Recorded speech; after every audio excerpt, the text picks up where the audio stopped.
ইতিমধ্যে দিচ্ছে না, দিলে এটা আপনারা কি দেখছেন কেউ কোথায় দিচ্ছে? সরকার লোন দিচ্ছে, যারা বিদেশে পড়াশোনা করতে যাচ্ছে তাদের জন্য সরকার লোন দিচ্ছে, সেই লোন পর্যন্ত তো স্টুডেন্ট যাচ্ছে না। সরকার আমরা বিষয়গুলো বলছি যে সরকার দিচ্ছে, আমরা বলছি যে এগুলা সুদ মুক্ত লোন দিতে হবে।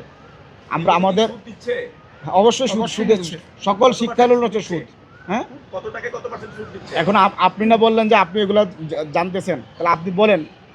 সরকার তো এগুলো দিচ্ছে, কিন্তু দিচ্ছে, সুদ মুক্ত তো না, সুদ মুক্ত তো দিচ্ছে না। আমাদের দাবি হলো যে সুদ মুক্ত দিতে হবে। এমনকি হলো হ্যাঁ, বিদেশে যে যাবে, সে যাওয়ার পরে তাকে এখন আপনার একটা হলো তার লিমিটেড টাইম আছে, এই টাইমের মধ্যে, যেই টাইমের মধ্যে আসলে তার বিদেশে গিয়ে পড়াশোনা সম্পন্ন করে এই টাকা পরিশোধের তার চাপ থাকে, তার যেন পড়াশোনায় ডিস্টার্ব না হয়, সেটা যে 20-30 বছর সময় লাগে। প্রতি মাসে আমরা বলেছি যে 5 থেকে 10,000 টাকা করে আপনার হলো সে দিবে। কিন্তু আপনি এখন বর্তমান ব্যাংকিং সিস্টেমে যদি দেখেন, কেউ 10 লাখ টাকা নেয়, তার মাসে দিতে হবে 50,000 অথবা হলো 65,000 এই ধরনের। হ্যাঁ, এমনকি বাংলাদেশের যে হলো আপনার হলো ব্যাংকিং সিস্টেমে যেই হলো আপনার হলো সুদি ব্যবস্থা আছে, সেইভাবে হলো সুদের অঙ্ক অনুযায়ী আপনার হলো সেটা হলো যে 9% অথবা 12%, এটা বিভিন্ন সময় বিভিন্ন রকম উঠানামা করে। আপনার ব্যাংকিং যে সিস্টেমটা বাংলাদেশে আছে, এই সিস্টেমই সে হলো সুদ লোনটা পাবে, কিন্তু তাকে তো এই সুদ পরিশোধ করতে হবে। সেটা যেন হলো আপনার সুদমুক্ত হয়, সেটা আমাদের বক্তব্য আর কি। আর সরকার যদি করে থাকে, সরকারের সাথে আমাদের কোনো বিরোধ নাই। বর্তমান সরকার আমাদেরই সরকার, ঠিক আছে?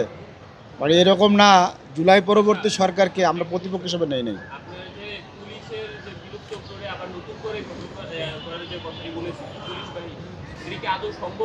এটা সম্ভব।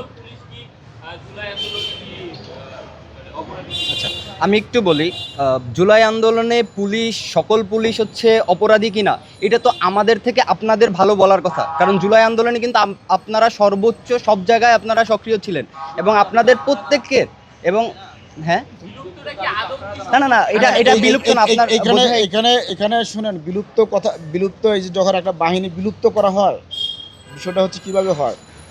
আপনার এটা হচ্ছে যে এখনকার যে বিদ্যমান পুলিশ বাহিনী আছে, এই বাহিনী কি করা হবে, বিলুপ্ত হয়ে গেলে এদের মধ্যে যারা দোষী তারা বাদ যাবে, আর যারা ভালো তাদেরকে নিয়ে তাৎক্ষণিকভাবে একটা নতুন বাহিনী হয়ে যাবে।